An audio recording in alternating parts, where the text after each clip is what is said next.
naibinta uli ang mga manggagawa doon sa Estados Unidos. Mula sa 8 oras hanggang 12 oras, ngayong 4 na oras doon ay kaya kung Pilipinas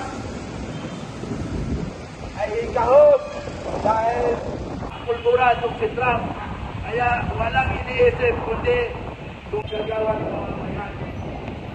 Kaya itong si Marcos, lahat nagpasakit at kahirap ng mga magawa.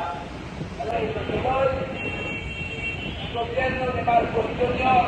ang 4 na araw na, isa pa nagsalamin. Maraming po.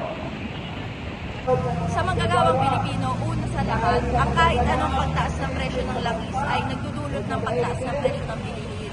Napakababa ng sahod naming mga manggagawa. Hindi na nga makaagapay, ngayong tataas pa yung presyo, lalo pa kung hindi kakasya yung sinasahod ng mga manggagawa. Pangalawa, ang pinapangalandakan ni Bongbong Marcos na solusyon ay yung 4-day work week. Kapag ginawa mong 4 na araw ang pasok ng mga manggagawa, tinatanggalan mo kami ng overtime pay. Kasi pinapahaba mo yung oras ng trabaho sa isang araw. Pareho lang naman ang quota, ahaba lang yung oras ng trabaho, pero yung sinasahod namin ay hindi tataas. Ang mas masahol pa, yung ibang mga manggagawa, no work, no pay. Kaya kapag binawasan mo sila ng isang araw ng trabaho, isang araw ng sahod talaga ang mawawala.